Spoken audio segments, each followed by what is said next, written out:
Part of today's research comes from a secondhand source. So I went to the newspapers at the time to learn more about flour rationing during World War II, and I learned that it is known as wheat rationing.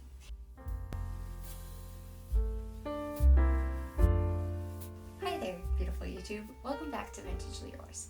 I'm Chloe Jean, vintage enthusiast, YouTuber, and World War II reenactor. At my most recent historical event, I was presenting a program on rationing on the home front during World War II. And I got to talking to one of the spectators who was an older gentleman, and he told me that his father, who was alive during the war, told him that flour was rationed or in short supply during the war.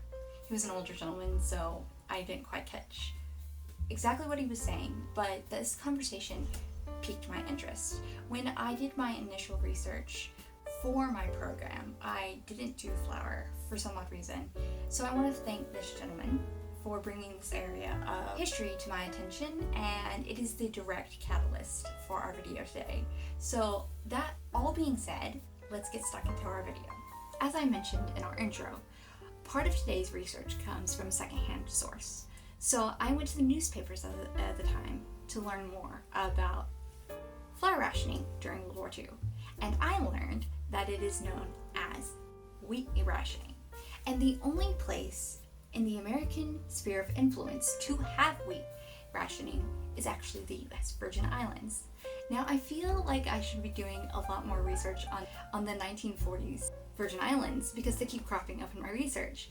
But as I understand it, sometime before the war, the US government either buys or cedes two islands, St. Thomas Island and St. Croix Island, from Denmark. So they have some sort of overarching American type of government that they live under during World War II. And starting in August 1942, every islander is rationed to 2 pounds of flour per person per week.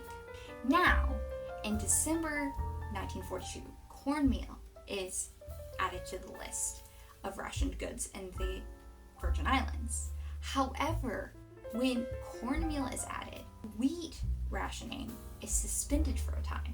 And the interesting thing about this is time and time again, throughout the war, wheat ration is suspended and then reinstated over and over and over again until February 1945, when it officially ends. Now, for us in the continental US, there doesn't seem to be a mandatory flour ration. There seems to be an optional one because flour does seem to be in a shortage state due to lack of manpower and milling processes and everything. Reenactments are great for a whole host of reasons, but every event that I've ever attended, I've either come away with a new research topic or I've learned something completely new. So I definitely will be adding wheat rationing to my future presentation. For my viewers who stopped by to watch this video, thank you. And if you're a reenactor, I really hope that it helped with your impression. I have a lot of great content coming in the month of June, so I will be seeing y'all in my next video, which will be a fun one. Bye!